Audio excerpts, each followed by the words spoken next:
It's like well, it's a game. It's a game like most practically anyone who's done like a platforming game also sort is more or less familiar with the double jump since like it has become more commonplace over the years. You know.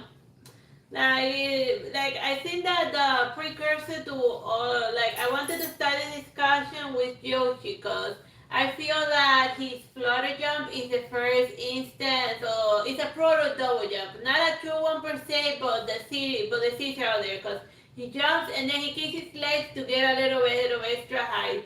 So it's basically the double jump as the name would suggest. So yeah, so his little flutter jump, I think that's it laid the backbone for all of the other future double jumps that appear because it went from being something tiny to being like a legit double jump, which makes no freaking sense.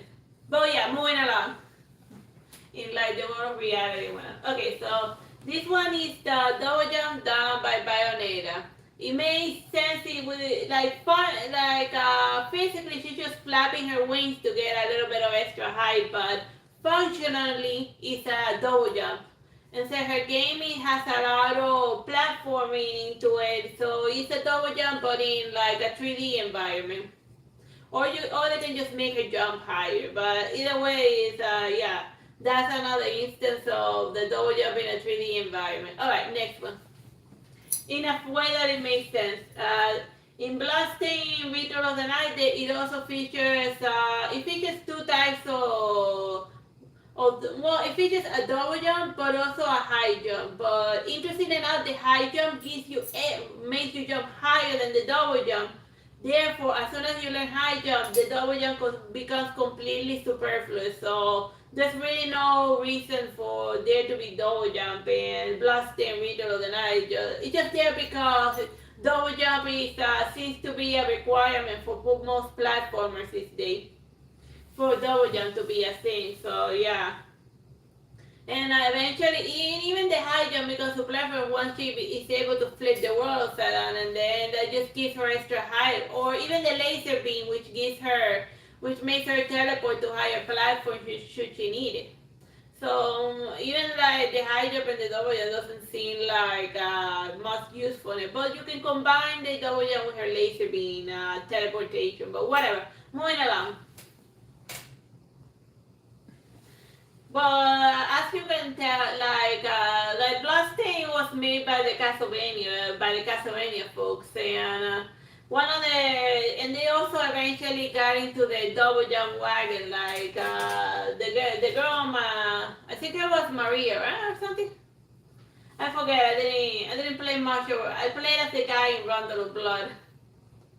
Anyhow, like she was one of the first Castlevania folks to be able to do the double jump naturally without requiring a special item because when double jump first became a thing, it was an Alucard ability that he required like a special item to double jump. But that's stupid considering he can turn into a bat and fly, so why does he need a double jump? Moving along. In Cyber Shadow uses the several different flavors of double jump, just like the traditional double jump or the dash and the dash forward and then a jump. The dash attack also could be considered as a type of jump because you walk forward over the air. So that's just more a spring forward and then a jump. So you know. Lots of double jumps, but it seems to be a requirement this day on most platformers. Alright, next one. In Devil May Cry, his double jump makes more sense because he just basically summons a platform underneath his feet in order to gain extra height. So yeah, his double jump makes perfect sense because he summoned a platform. You know, it's not as if he jumped on his other feet like to get it. It's not as if he jumped on his own feet to get extra height, which makes no freaking sense. Alright, next one.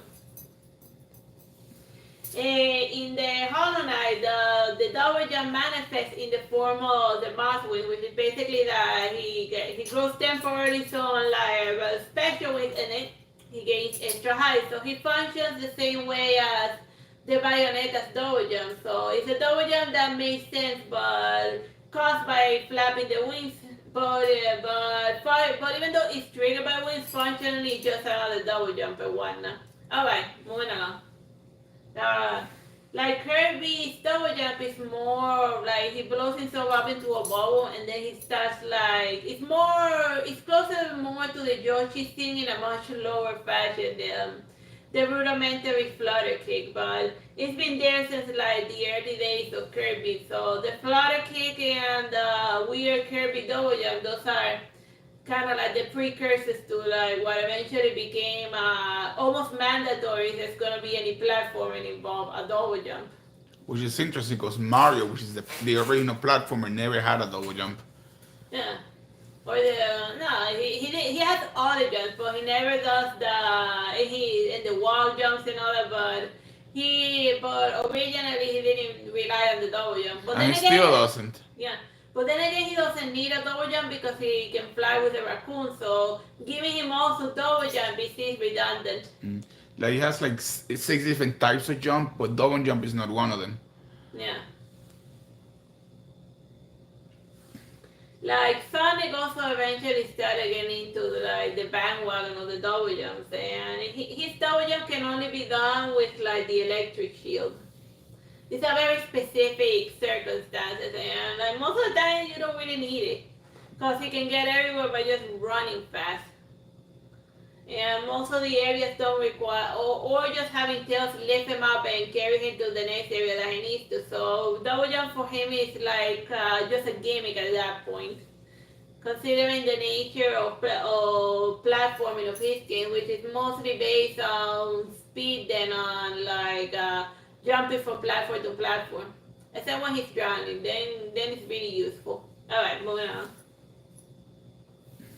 Like I first like encounter like a true legit double jump in the most traditional RPG sense in like Megaman. I don't know. Did Zero have the double jump in Megaman X4 or did he have it earlier? He got it in X4, but he gets it from a boss. Oh yeah. He eventually gets like the double jump for X4 and then he just carries it over to a lot of his games.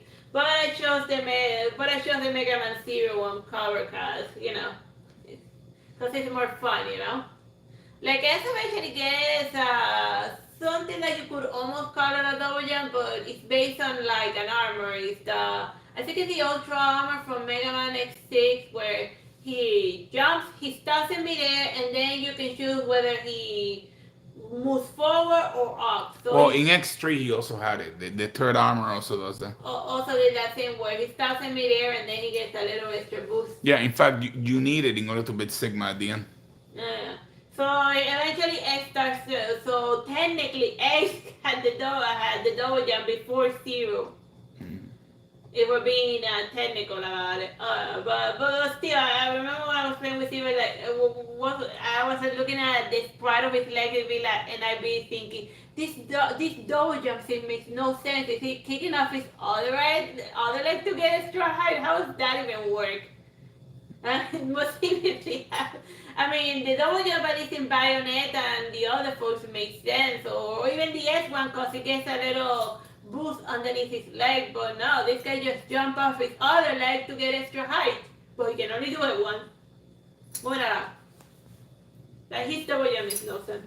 Oh yeah, well, in the other side, we're talking about her, the one that's getting shot to the Samus. Like Samus eventually in her game, she gets infinite jump, not double jump. Where she runs into a ball and then like up she goes. So yeah, she's like the final evolution of the double jump where you can just get to jump forever. Where it goes from double to infinite. So she's the final evolution of double jump in the platforming gaming world. It's like the final frontier, infinite jump.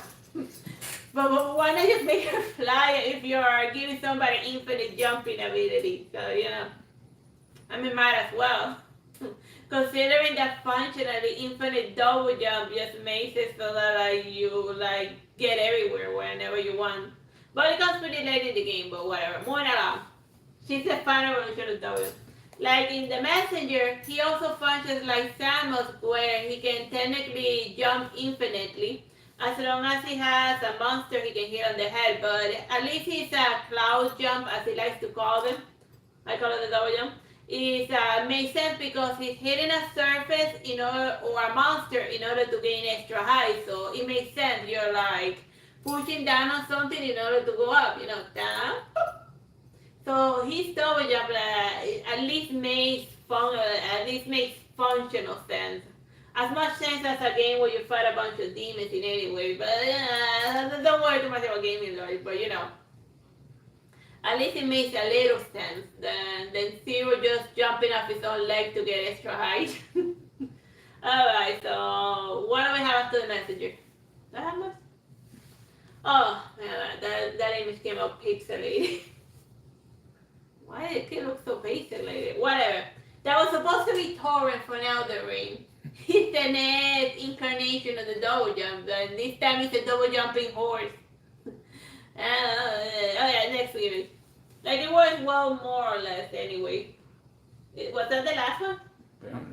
Yeah. Yeah, that was the last one. The last one was Torrent from Elden Ring, which is like the last instance, like the most recent instance of double jumping, like the 3D gaming world, where just a double jumping hole. But it seems like it generates a little bit of like magic underneath it to get extra high. So it's a magical creator. So it makes sense more or less that he summons like in Devil May Cry, he summons a little magical platform to get extra height and whatnot.